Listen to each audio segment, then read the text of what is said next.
হযরত খাদিজাতুল কুবরা রাদিয়াল্লাহু তাআলা আনহা নবীজির এই সহধর্মিণী ইন্তেকাল করার পরে ওনার চেহারাটা যখন মলিন হয়ে গেল, উনি যখন বিমর্ষ হয়ে গেলেন, নবীজির চাচা হযরত আবু তালিব ইন্তেকাল করার পরে আল্লাহর রাসূল সাল্লাল্লাহু আলাইহি ওয়াসাল্লাম যখন ওনার চেহারাটা যখন মলিন হয়ে গেল, মন যখন বেজার হয়ে গেল, এমন সময় আল্লাহ রাব্বুল আলামিন তার হাবিবকে খুশি করার জন্য, তার হাবিবকে তার মনটাকে প্রফুল্ল করার জন্য দুনিয়ার কোথাও নয়, আমার আল্লাহ রাব্বুল আলামিন বরাবর আরশে আজিমে আল্লাহর নবীকে আহ্বান করেছেন। কথা বলেন ঠিক কিনা? কোরআনুল কারীমের ভাষায় সূরা বনী ইসরাঈলের প্রথম আয়াতের মধ্যে আল্লাহ বলেন, সুবহানাল্লাযী আসরা বিআবদিহি লাইলাম মিনাল মাসজিদিল হারামি ইলাল মাসজিদিল আকসা الذي باركنا حوله لنريه من آياتنا إنه هو السميع البصير।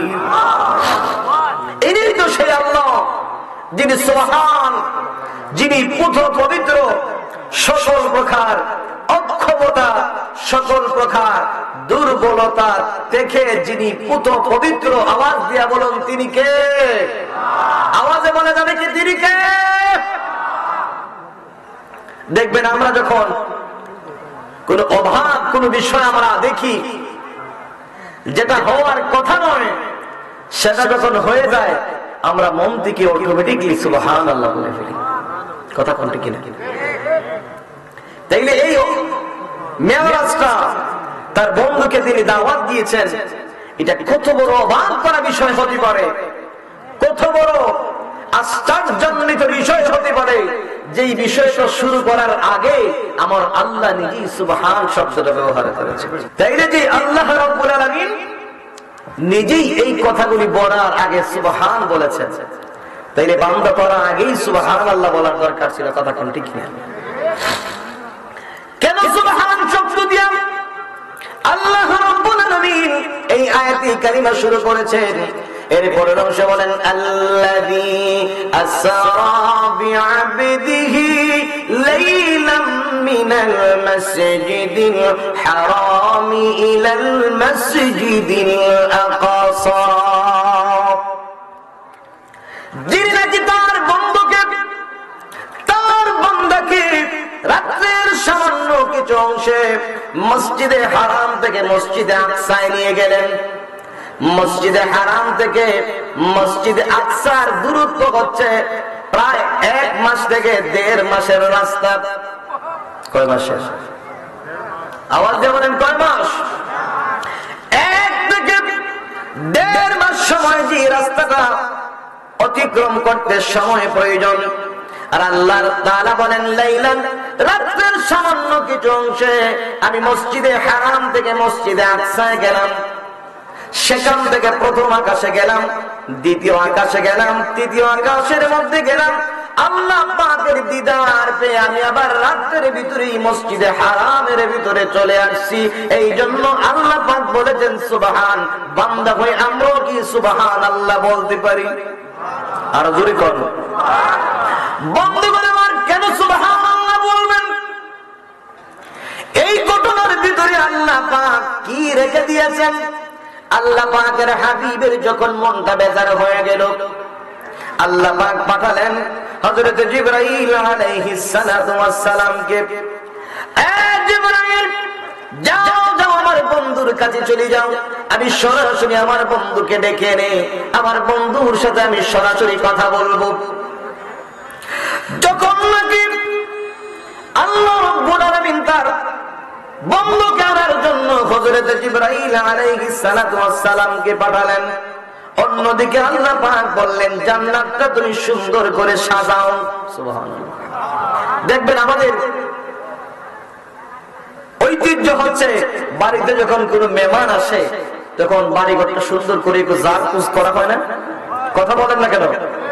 অন্যান্য দিন যেই রকম পোশাকই পরুক না কেন, কিন্তু যেদিন মেহমান আসবে বাড়িতে, এই দিন দেখবেন পুরুষ বলেন, মহিলা বলেন, ছোট বলেন, বড় বলেন, সবাই এই দিন আলমারি থেকে নতুন পোশাক বের করে পরিধান করে। আল্লাহু আকবার। সুন্দর করে ঘরটাকে সাজানো হয়, পরিপাটি করা হয়, দোয়া হয়, মোছা হয়, বিছানা চাদরগুলি পাল্টানো হয়। আওয়াজ দিয়ে বলুন ঠিক কিনা?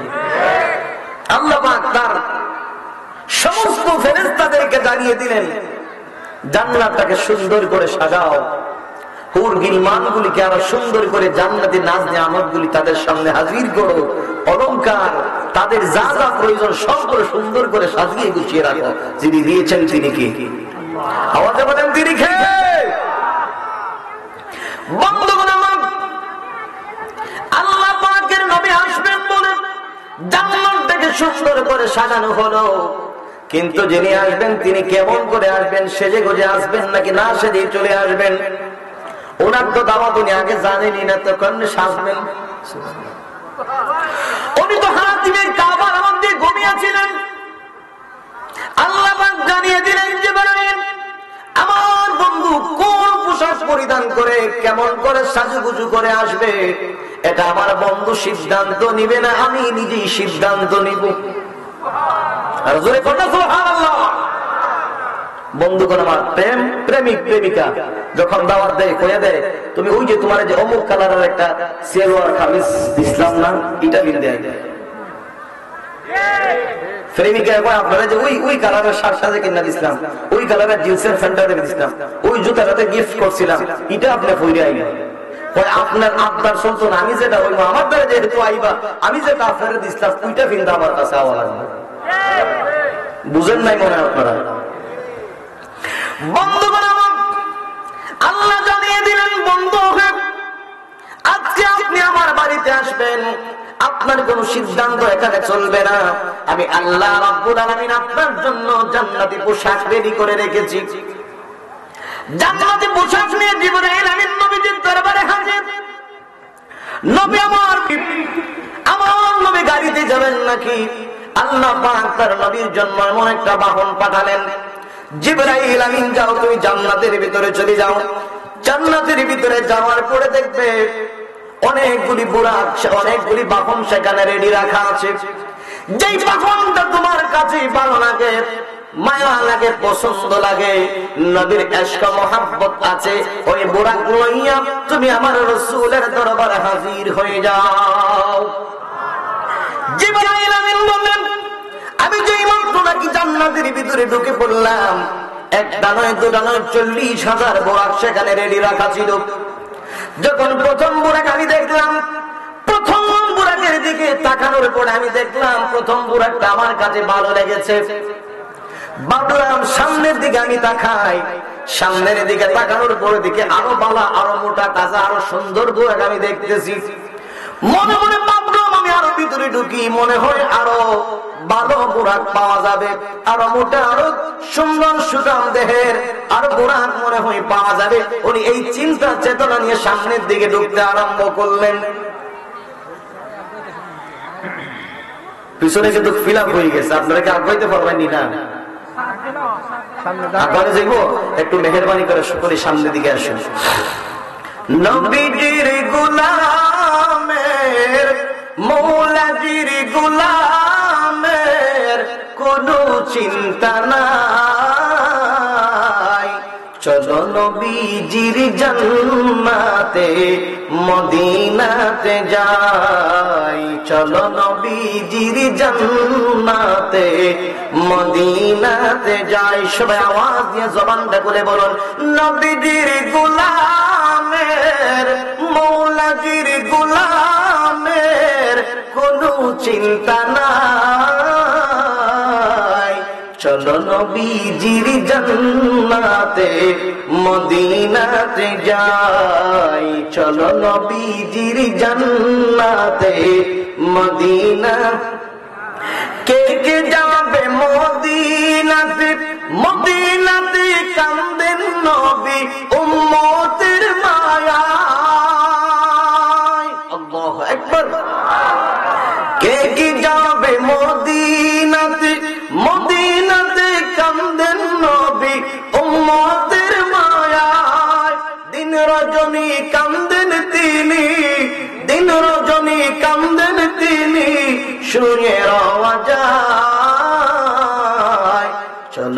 নবীজির জান্নাতে মদিনাতে যাই, চলো নবীজির জান্নাতে।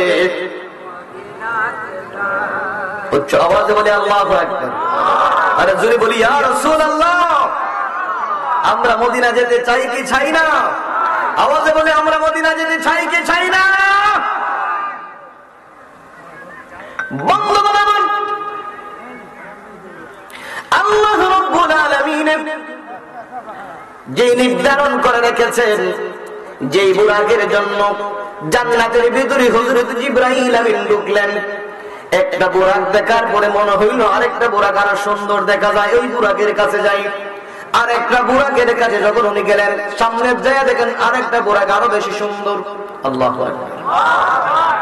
যেই বুরাকটা পছন্দ হবে, ভালো লাগবে, ওই বুরাকটা আমি নিয়ে যাবো। আমরা বাংলাদেশে দেখবেন যুবকের আছে বউ খুঁজতে খুঁজতে খুঁজতে খুঁজতে লাস্টে এমন বউ পায় যে বউ দিয়ে বাড়িটা একবারে জাহান্নামের আগুন হয়ে যায়। কথা বলেন না? গিয়ে দেখছে বউ না এটা সুন্দর না, আর একটা দিকে থেকে আর একটু সুন্দর হওয়া যায়, আর একটু মুড়া তাজা হওয়া যায়, আর একটু টেকাওয়ালা বউ হওয়া যায়, আর একটু শিক্ষিত বউ হওয়া যায়, লন্ডন কেন্দ্রে যাওয়া যায়। কথা বলেন না? বউ দেখতে দেখতে মাশাআল্লাহ 15-20 হাজার 1,20,000 গোয়াইলায় 30টা 40টা বউ খুঁজতে খুঁজতে প্লাস্টিকে এমন বউ খাওয়া পায়, এই বউ এর খালি উদায় আর বয়। কথা কোন ঠিক কিনা?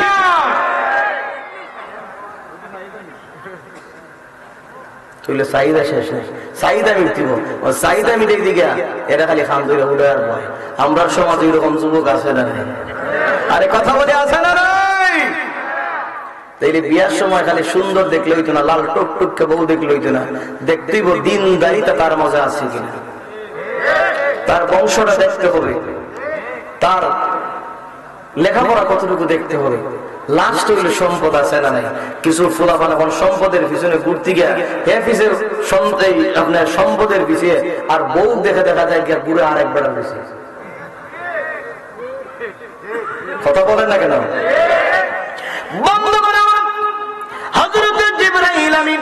যেই মুহূর্তে নাকি জান্নাতের ভিতরে ঢুকলেন, একটা বোরাক দেখলেন।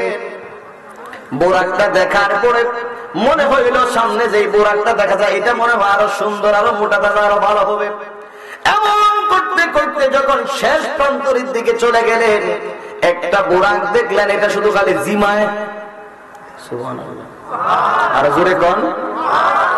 এটা খালি অঙ্গায় জিমায়। জিবরাইল আমিন ডাক দেয়, কয় বোরাক তুই কেন চোখের পানি ছেড়ে ছেড়ে কাঁদতেছো? তার কারণটা কি? কেন রে বোরাক, তোর কি আমার আল্লাহ পাক জান্নাতের নিয়ামতগুলি তোর সামনে তুলে ধরে নাই? আমার আল্লাহ কি তোরে জান্নাতের খানা পিনা তোরে খাওয়ায় নাই? আমার আল্লাহ কি তোরে জান্নাতের নাজ নিয়ামতগুলি কি তোরে উপভোগ করতে দেয় নাই? জিবরাইল আমিন বলল, কেন তুই চোখের পানি ছেড়ে ছেড়ে কাঁদতেছিস? কি জন্য তোর চেহারাটা মলিন হয়ে গেল, কেন শুকায় গেলি? আমার আল্লাহ রাব্বুল আলামিন পৃথিবী বানানোর আগ থেকেই জান্নাতের ভিতরে আমার বুরাকগুলি রেডি করে রেখেছেন। আল্লাহ রাব্বুল আলামিন বুরাকগুলিকে জানিয়ে দিয়েছেন আল্লাহর হাবিব মেরাজের মধ্যে যাবেন, এইখান থেকে যে কোনো একটা বুরাক নেবেন। এই জন্য আমি নবীর ইশক মহব্বতে, নবীর ভালোবাসায় নবীকে আমাকে নিয়ে যাবেন কি যাবেন না, এই চিন্তা যখন আমার দেমাগের ভিতরে ঢুকে গেল, আমার খানা পিনা বন্ধ হয়ে গেল, নিয়ামত জান্নাতি নিয়ামতের কথা আমি ভুলে গেলাম। শয়নে স্বপ্নে আমি শুধু আমার নবীকে দেখি, আমার নবীর জিকির আমি করি, আমার নবীর দুরূদ শরীফ পড়ে, আমার নবীর ইশক মহব্বতে, নবীর বিরহে আমি চোখের পানি ছেড়ে কাঁদতে কাঁদতে আমার আজকে এমন অবস্থা হয়েছে। জান্নাতের ভিতরে ঢুকেছো, আমার মনে হয় গো তুমি মনে হয় আজকে বুরাক নেওয়ার জন্য এসেছো। আমি বুরাককে যদি তুমি না নেও তাইলে আমার মনের ভিতরে একটা শান্তি হবে না, আমার মনে বড় যন্ত্রণা সইতে আমি পারি না। কবে যাব সোনার মদিনা? উচ্চ আওয়াজে বলুন না আল্লাহু আকবার। বন্ধুগণ, বুরাক ডাক দেয়, যদি তুমি আমাকে না নিয়ে যাও তাহলে আমার জীবন বিফল হয়ে যাবে। জিবরাইল আমিন এই বুরাকটার সঙ্গে লইয়া যেই মাত্র নাকি আল্লাহর রাসূল সাল্লাল্লাহু আলাইহি ওয়াসাল্লামের দরবারে হাজির হয়ে গেলেন, আল্লাহর নবীর দরবারে হাজির হওয়ার পরে এবার বুরাকের উপর আল্লাহর নবী তো উঠবেন না, আমার নবী এবার কয় না না বুরাকে আমি চড়বো না। নবী গো ইয়া রাসূলুল্লাহ আপনি কি জন্য বুরাকে চড়বেন না জানতে চায়। রব্বুল আলামিন আমার গুনাহগার উম্মতগুলি গুনাহ করতে করতে পাহাড় পরিমাণ গুনাহ করে ফেলেছে, আমার উম্মতগুলি গুনাহ করতে করতে আকাশ চুম্বি গুনাহ করে ফেলেছে, আমার গুনাহগার উম্মতগুলি কবর থেকে কেমনে উঠবে আল্লাহ জানতে চায়। আমার গুনাহগার উম্মতগুলি কেমন করে এই গুনাহের বোঝাগুলি মাথায় লইয়া হাসরের ময়দানে উঠবে। না না আমার গুনাহগার উম্মতের দ্বারা সম্ভব হবে না। রব্বুল আলামিন আজকে যদি তুমি আমাকে বুরাকের উপর উঠাইয়া তোমার বাড়ি পর্যন্ত দিতে হয় তাইলে তুমি আমাকে আজকে ওয়াদা দিতে হবে আমার গুনাহগার এক একটা উম্মতের জন্য এক একটা বুরাক তুমি আমাকে বরাদ্দ দেওয়া লাগবে। নারায়ে তাকবীর, আল্লাহু আকবার, নারায়ে রিসালাত, আহলে সুন্নাত ওয়াল জামাত, সাদ মুহাদ্দিস সাহেব জিন্দাবাদ। আল্লাহ পাক জানিয়ে দিলেন জিবরাইল যেহেতু আমি আমার বন্ধুকে দাওয়াত দিয়ে ফেলেছি, আমার বন্ধু যেহেতু আসবেন বলে সমর্থন দিয়েছেন, আমার বন্ধু যেটা চাবে আমি জোটা বুঝি না মৌজে বুঝি না, আমার উম্মতের আমার রাসূলের আমার রাসূল সাল্লাল্লাহু আলাইহি ওয়াসাল্লামের উম্মতের জন্য নয়, আমার রাসূল আজকে যা যা চাবে আমার বন্ধুরে আমি আল্লাহ পাক খালি হাতে ফিরাবো না। আমার বন্ধু শুধু চাবে, আমার বন্ধু শুধু চাবে, আমার বন্ধু শুধু আমার কাছে চাইতে থাকবে। আর আজকে আমি আল্লাহ রব্বুল আলামিন আমার বন্ধুকে দিতেই থাকবো দিতেই থাকবো দিতেই থাকবো। উচ্চ আওয়াজে বলা যাবে কি আল্লাহু আকবার। বন্ধুগণ আমার নবী আমার বুরাকের ফয়সালা উম্মতের জন্য পেয়ে গেলেন। বুরাকের উপর যখন আল্লাহর নবী উঠবে বুরাক এমন সময় লাফায়, আল্লাহু আকবার, এই বুরাক লাফাস করে বলে রাসূলের শর্ত আছে, আমারও শর্ত আছে, আমার শর্ত আজকে পুরা করা লাগবে না হলে রাসূল তো চিনছি, রাসূলের জন্য তো বীর হতো আমি জান্নাতের ভিতরে আমি আমার সবকিছু ছেড়ে দিয়েছি, কিন্তু আজকে রাসূল যদি আমার শর্ত পালন না করে তাইলে আজকে রাসূলকে আমি আর নিতাম না। আর বুঝেন নাই শায়েস্তাগঞ্জে আপনি গিয়ে দেখলেন পার্কিং শত শত গাড়ি, আপনি একটা গাড়ি আপনি ফুরাইছে বাকি সব কিনা ওকে জো আপনাদেরকে কিনা বা দিতা নিতা নাই নিমকটা এখন এটা রেডি হইরা বারা ওরা ফুরাইলা আপনি রেডি আইলা এখন এক হইতো কিতা বলে বা তোমার আমি নিতাম না তোমার উঠাইতাম না, কিতা করেন ড্রাইভার এই সময় চিন্তা করেন বলে আমার গাড়ি তোমার কিতা তুলতাম না, বলে কিতা বলে আমরা 200 টাকা বাড়াই দিবা নাইলে উঠাইতাম না। কথা বললে বলে বেটা তোর সাথে কথা হইল তো ট্যাক্সি রে, এখন তো তুই যেহেতু সাইজস করে যে আমি পুরো ইলেছি রেডি হইয়া যেহেতু আইসি এখন আর এক গাড়িটা চাইলে এমনি দেখবার 1000 থেকে 2000 টাকা চাই বলিস। আচ্ছা আইও তুই যখন রেডি করে যেটা লাগে দিব না চা পান সুরট বিস্কুট খাওয়া হইব না কিন্তু কথা বল না করে জিবরাইল আমিন ও জিবরাইল নবীকে তুমি জানায় দাও নবী আজকে উঠেই যদি শেষ হয় তাইলে আমি নবীর উঠাবো না। যেদিন কিয়ামতের ময়দান কায়েম হয়ে যাবে মাহশরের ময়দানে, যেই দিন নাকি আল্লাহর নবীকে রওজায়ে আতহার থেকে উঠানো হবে, নবী কোন না কোন বুরাকের উপর আরোহণ করে উঠবেন। ওই বুরাকটা যদি আমি বুরাক হই, আল্লাহর রাসূল যদি আমার কাঁধে করে আবার হাসরের ময়দানে ওঠেন, আল্লাহর রাসূল সাল্লাল্লাহু আলাইহি ওয়াসাল্লাম জান্নাতের ভিতরে যাবেন, আল্লাহর রাসূলের সাথে আমি জান্নাতে থাকতে চাই। এই ফয়সালা যদি আজকে রাসূল দিতে পারেন তাইলে আমি রাসূলকে আজকে বুরাকে উঠাবো। নবী আমার ডাকতে বলেন বুরাক বুরাক তুই চিন্তা করতে হবে না, আমি রাসূল তোর জন্য ওয়াদা দিয়ে দিলাম, ফয়সালা করে দিলাম, হাশরের ময়দানে আমি যেই বুরাকের উপর আরোহণ করব, আমি নাকি যেই বুরাক সাথে নিয়ে জান্নাতের ভিতরে যাব, দুসরা কোনো আর বুরাক থাকবে না। তুমি বুরাককে সঙ্গে লইয়া আমি আল্লাহর জান্নাতের ভিতরে ঢুকে যাব। আমার মনের ঘরেতে রেখেছি যারে, দো জাহানের বাদশা নবী কামলিওয়ালা রে। কথা কোন ঠিক কিনা? আমার মনের ঘরেতে রেখেছি যারে, দো জাহানের বাদশা নবী কামলিওয়ালা রে। দয়াল নবী রে, আমার মায়ার নবী রে, নূর নবী রে, আমার প্রিয় নবী রে, দো জাহানের বাদশা নবী কামলিওয়ালা রে। আওয়াজ দিয়ে বলুন আল্লাহু আকবার। এই নবীর ইশক মহব্বত দরকার আছে না নাই? বন্ধুগণ, এই বুরাকের মধ্যে যখন আল্লাহর রাসূল উঠেছেন, বুরাকের গতিটা কেমন ছিল? কয় মনের একটা গতি আছে, এই মনের গতির চেয়ে বুরাকের গতিটা আরো বেশি ছিল। কয় মনের গতিটা কেমন?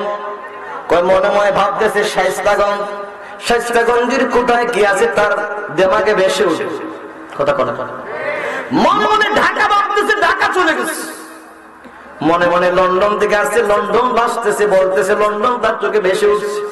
অর্থাৎ এই মুহূর্তে তার দিমাগটা লন্ডন পৌঁছে গেছে। কথা বলেন বন্ধুগণ, বুরাক নাকি এত দ্রুত ছিল? আল্লাহ রাব্বুল আলামিন বলেন ইয়াকাদুল বারকু ইয়াখতাফু আবসারহুম। বারকুন শব্দের অর্থ হচ্ছে বিজলি। আকাশের মধ্যে দেখবেন একটা বিজলি দেয়। আপনার যদি বৃষ্টির দিন হয়, হঠাৎ করে দেখবেন একটা বিজলি দিছে। কত ঘন্টা কিনা কয় মিনিট থাকে? এটা সেকেন্ডের ভিতরে আপনি চাইছেন, চাইয়া দেখেন নাই। কথা কন, আপনার চাইতে দেরি হয়, এটা দূর হইতে দেরি হয় না।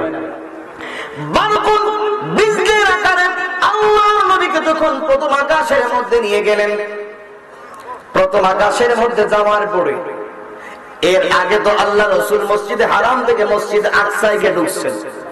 মসজিদ আকসার ভিতরে ঢোকার পরে দেখলেন যাওয়ার আগে নবীদেরকে ওনাদের রওজা পাকে, ওনাদের মাজার শরীফে দেখে গেছেন।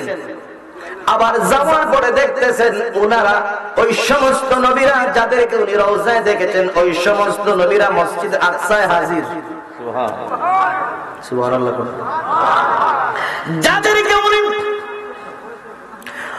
রওজা পাকে দেখে গেছেন, ওই সমস্ত নবীদেরকে আবার যাওয়ার পরে দেখা যায় ওনারা মসজিদ আকসার মধ্যে হাজির হয়ে গেলেন। জিবরাইল আমিন আসছেন, আযান হয়ে গেল, 2 রাকাত নামাজ হবে। আদম সফিউল্লাহ এবার মনে মনে ভাবতেছে, আমি তো সমস্ত আদম সন্তানের বাবা, আমি মুরব্বী মানুষ, হয়তো আজকের ইমামতি আমাকেই করতে হবে, আমি ছাড়া আর ইমামতি কে করবে? মুসা কালিমুল্লাহ মনে মনে চিন্তা করল, তোর পাহাড়ে কথা বলেছি, আমার সাথে আল্লাহ তোর পাহাড়ে কথা বলেছেন, যদিও আমি আল্লাহকে দেখি নাই, আজকে হয়তো আল্লাহ আমার দিয়ে নামাজ পড়াবেন। ইব্রাহিম খলিলুল্লাহ ডাক দেখো, আমি নমরুদের আগুনে 1 দিন নয় 2 দিন নয় 40 দিন পর্যন্ত আমি দেখেছি, আজকের ইমামতি আমাকেই দিতে হবে। ইসমাইল জলিহুল্লাহ কয়, আমি তো শরীর দিয়েছি আসলাম, ইমামতি আমার ছাড়া কি আর কাউরে দেওয়া যায় নাকি? ঈসা রাসূলুল্লাহ কয়, আমার আল্লাহ তোমার আব্বা ছাড়া দুনিয়া পাঠাইছে, আমার আল্লাহ মনে হয় আমারে দয়া করে মায়া করে আজকের ইমাম বানায়া দিবে। আল্লাহ ডাক দেখো, জিবরাইল আমার বন্ধু সামনে থাকতে আদম নবী ইমাম হতে পারে না, আমার বন্ধু সামনে থাকতে ঈসা নবী ইমাম হতে পারে না। 1 লক্ষ মতান্তরে 2 লক্ষ 24,000 পয়গম্বর কেউ আমার নবীর ঊর্ধ্বে নয়। আমার নবীকে আজকে ইমাম বানাবো, সমস্ত নবীদেরকে আমি মুক্তাদি বানাবো। এই মুক্তাদি বানাইয়া আমার বন্ধুর ইমাম রেডি করাইয়া আমার বন্ধুর পিছনে সকলকে নামাজ পড়াইয়া আমি সমস্ত নবীদেরকে জানাইয়া দিতে চাই আমার বন্ধু হলো সমস্ত ইমামদের ইমাম, সমস্ত নবীদের নবী। উচ্চ আওয়াজে বলা যাবে কি আল্লাহু আকবার। বন্ধুগণ, নবীকে আল্লাহ পাক খাতামুল আম্বিয়া ইমামুল মুরসালিন বানিয়ে সেখান থেকে আমার আল্লাহ রাব্বুল আলামিন নবীকে সামনের দিকে নিয়ে যাচ্ছেন। আমার নবীর সামনে এক পেয়ালা দুধ হাজির করা হলো। আমার নবীর সামনে মদের একটা পেয়ালা হাজির করা হলো। আল্লাহুম্মা সাল্লি সাইয়্যিদিনা মাওলানা ওয়া আলা আলি সাইয়্যিদিনা। আমরা যদম গুনাহগার গো নবীজি আপনার চিনলাম না, সেই কারণে রোজ হাসরে, সেই কারণে রোজ হাসরে আমাদেরকে বললেন না। আল্লাহুম্মা সাল্লি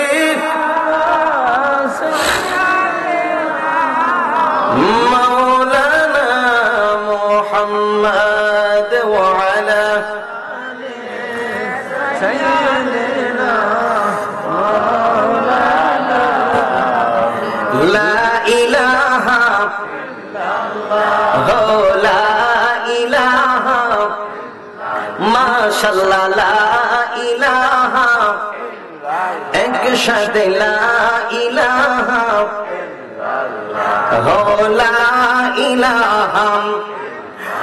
আমার মনের বেদনা বন্ধু বুঝাইলে কেউ বুঝি না, বলুন আমার মনের বেদনা বন্ধু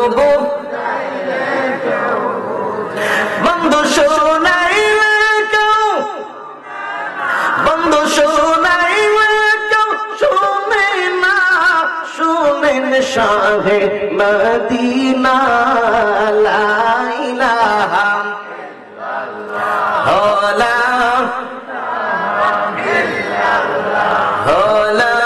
ইলাহা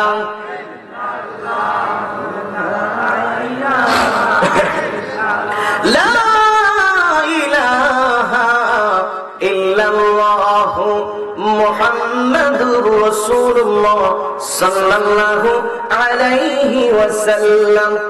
নবী যখন মসজিদ আকসা থেকে বের হয়ে গেলেন, আল্লাহর নবীর সামনে এক পেয়ালা দুধ রেডি করা হলো, এক পেয়ালা শরাব রেডি করা হলো, এক পেয়ালা পানি অথবা মধু হাজির করা হলো। আল্লাহর রাসূল সাল্লাল্লাহু আলাইহি ওয়াসাল্লাম এই তিনটা থেকে যেটাকে নির্বাচন করেছিলেন সেটা হচ্ছে দুধ। আর আমার সামনে আপনার সামনে দুধ দেওয়া হতো, মধু দেওয়া হতো, এবং যদি মদ অর্থাৎ শরাব দেওয়া হতো তাইলে বাঙালি দুধ বাদ দিয়া মধু বাদ দিয়া মদ লইয়া টানাটানি করতো। কথা কোন ঠিক কিনা? খুলে মদ দিয়ে টানাটানি করতো না। এ মদের বোতলটা মুখের ভিতরে ডাইলিয়া এ হইছে বোধ হয় নিশাবট। আর কেটা আছে বলে নিশাবট? আমি যার আর কেউ আসেনি। নিশাবট তো এটা আমার।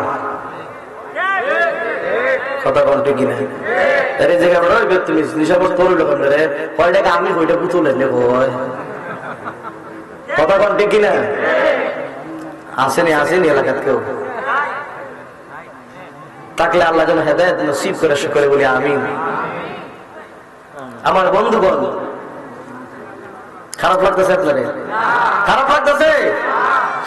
বন্ধুগণ আমার, নবী আমার প্রথম আকাশের মধ্যে চলে গেলেন। প্রথম আকাশের মধ্যে যাওয়ার পরে আল্লাহর নবীর সাথে যার প্রথম সাক্ষাৎ, যিনি হচ্ছেন হযরত আদম সফিউল্লাহ। আদম সফিউল্লাহর সাথে একবার বাইতুল মুকাদ্দাসে নামাজে সাক্ষাৎ। আবার দ্বিতীয়বার প্রথম আকাশের মধ্যে সাক্ষাৎ।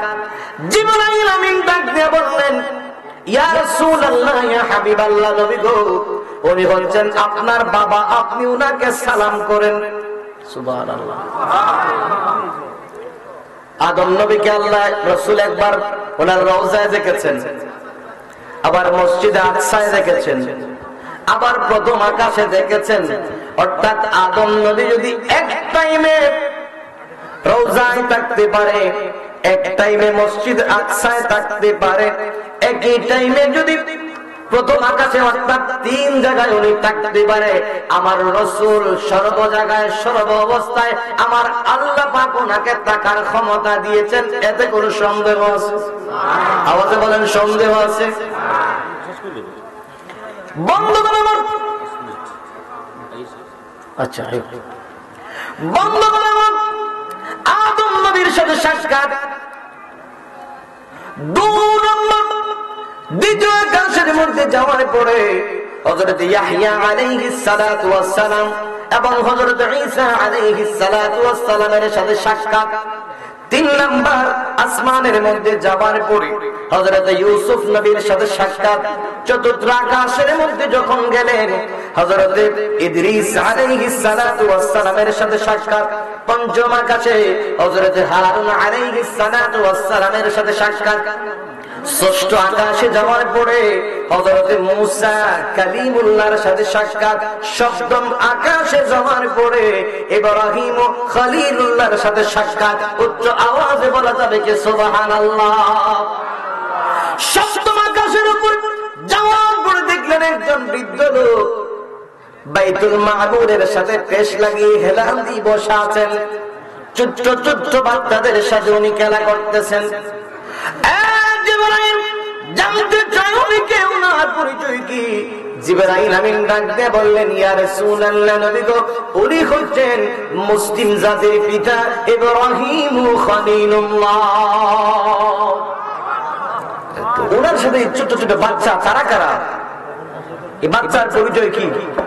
হযরত জিবরাইল আমিন বললেন, ইয়া রাসূলুল্লাহ, এই বাচ্চা হলো তারা যারা নাকি ছোট অবস্থায়, নবজাত অবস্থায় মায়ের গর্ভ থেকে দুনিয়ায় আসার পরপরই যারা নাকি মৃত্যুবরণ করে আল্লাহ রাব্বুল আলামিন তাদেরকে জান্নাতের ভিতরে হযরত ইব্রাহিম আলাইহিস সালাতু ওয়াস সালামের সাথে রক্ষণাবেক্ষণের দায়িত্ব দিয়েছেন। বলেন না আল্লাহু আকবার। আল্লাহ রাব্বুল আলামিন সেখান থেকে সিদরাতুল মুনতাহা, এখানে একটা ঘর আছে যেটার নাম হচ্ছে বাইতুল মামুর মসজিদ, যেখানে প্রত্যেকদিন 70,000 ফেরেশতা এই ঘর তওয়াফ করে। যারা জীবনে একবার তওয়াফ করেছে আর কিয়ামতের আগে আর সুযোগ পাবে, আল্লাহ পাক তার বান্দার জন্য দুনিয়ায় একটা ঘর রেখে দিয়েছেন যেটার নাম হচ্ছে বাইতুল্লাহ, যেটা বাইতুল মামুরের বরাবর একদম নিচে। বাইতুল মামুরের বরাবর নিচে হচ্ছে বাইতুল্লাহ, যেই ঘর আল্লাহর বান্দাগুলি তওয়াফ করতেছে। সিদরাতুল মুনতাহায় গেলেন। সিদরাতুল মুনতাহায় যাওয়ার পরে হযরত জিবরাইল আমিন বলে, ইয়া রাসূলুল্লাহ, আমি তো আর সামনে যেতে পারতেছি না, আমার এখন পর্যন্ত শেষ। আমি যে সামনে বিন্দু পরিমাণ সামনের দিকে আমি অগ্রসর হই, অগ্রসর হতে দেরি হবে, আমার নূরের 600 পাখা জ্বলে পড়ে সারকার হয়েছে। তো কিছু মানুষ আমার নবীকে নিয়ে টানাটানি করে, আমার নবী জিবরাইল আমিন নাকি আমার নবীর উস্তাদ ছিল, জিবরাইল আমিন নাকি আমার নবীজির পদর্শক ছিল। বন্ধুগণ আমার, এই কথাগুলি যারা বলে তারা হচ্ছে বিকৃত মস্তিষ্কের অধিকারী। কথা কোন ঠিক কিনা? আমার নবীকে আল্লাহ পাক কেমন ক্ষমতা দিয়েছেন, কেমন পাওয়ার দিয়েছেন যে জিবরাইল আমিন আরশ যাওয়ার ক্ষমতা নাই। সিদরাতুল মুনতাহা থেকে উনি পিছনে চলে গেলেন। জিবরাইল আমিন বিদায় আল্লাহ রাব্বুল আলামিন তার হাবিবকে রফরফের মাধ্যমে আল্লাহ পাকের আরশে আজিম পর্যন্ত পৌঁছে দিলেন। যাওয়ার পরে মুফাসসিরিনে কেরাম বর্ণনা করেছেন আল্লাহ রাসূল সাল্লাল্লাহু আলাইহি ওয়াসাল্লাম, হযরত আবু বকর অথবা হযরত বেলাল রাদিয়াল্লাহু তাআলা আনহু এই দুইজনের জুতার আওয়াজ অথবা কণ্ঠ পেয়েছেন। আল্লাহ পাক তার হাবিবকে ডেকেছেন। কেমন ডেকেছেন? সুম্মা দানা ফাতাদাল্লা ফাকানা কাবা কাউসাইনি আও আদনা। কাছে ডাকার মতো ডেকেছেন। কাছে ডাকার পরে ডাক দিয়ে বলেন, বন্ধু হে, আপনি তো আসছেন সব কিছুকে ভেদ করে, আমি আল্লাহর জন্য আপনি কি নিয়ে এসেছেন? আল্লাহর নবী বলেন, আত-তাহিয়াতু লিল্লাহি ওয়াস-সালাওয়াতু ওয়াত-তাইয়্যিবাত। উচ্চ আওয়াজে বলেন না আল্লাহু আকবার। রাব্বুল আলামিন আপনার জন্য জীবনের সব নেক আমল নিয়ে আসছি, পবিত্রতা নিয়ে আসছি, গুণগান নিয়ে আসছি, অর্থাৎ আমার যা কিছু আছে সব আপনার জন্য। আল্লাহ পাক রাজি হইলেন, খুশি হইলেন। আসসালামু আলাইকা আইয়ুহান নাবিয়্যু ওয়া রাহমাতুল্লাহি। বন্ধুকে আপনার উপর আমি আল্লাহর পক্ষ থেকে সালাম। রব্বুল আলামিন যখন নবীকে সালাম পৌঁছে দিলেন, আমার নবী বললেন, আমি তো উম্মতের কান্ডারি নবী, আপনি হলেন রব্বুল আলামিন আর আমি হচ্ছি রাহমাতুল লিল আলামিন। আপনার যেখানে যে অবস্থায় আপনার বান্দাকে আপনি ভুলেন না, আমিও আমার উম্মতকে ভুললাম না। আজকে আরশে আজিমের মধ্যেও আপনি আল্লাহ পাকের সাথে মোলাকাত পেয়ে আমি আমার উম্মত গুলিকে আমি ভুলে যাই নাই। আমার উম্মত গুলিকে সাথে রেখে আপনি আল্লাহর সালাম আমি গ্রহণ করলাম। উচ্চ আওয়াজে বলা যাবে কি আল্লাহু আকবার। বন্ধুগণ আমার, জিবরাইল আমিন বিদায় আল্লাহ পাক আল্লাহ রাসূলকে নিয়ে গেলেন, দিদার দিয়ে গেলেন, দণ্ড করে দিলেন। এখানে একদিন নয়, দুদিন নয়, 27 বছর। আওয়াজে বলেন না, আর জোরে বলেন 27 বছর। কিন্তু আমার কাছে মনে হয়, আপনারা হিসাব করেন, আমরা যেখানে আছি এখান থেকে যে শূন্যস্থানটা আছে, এই আসমানটা আছে, আসমানের দূরত্ব হচ্ছে আপনার 500 বছরের রাস্তা। কয়শো বছর? আসমান ও যে শূন্যস্থানটা যেটা আছে, আসমান পর্যন্ত 500 বছরের রাস্তা। আর আসমান যে গাঢ়, এটা একটা ছাদ না, এই ছাদের গাঢ়টা হচ্ছে আরো 500 বছরের রাস্তা। অর্থাৎ মনে করেন আপনার 7 তলা একটা বাড়ি, কয়তলা বাড়ি? 7 তলা বাড়ি। আপনার ওই যে প্রথম শূন্যস্থানটা 500 বছরের রাস্তা।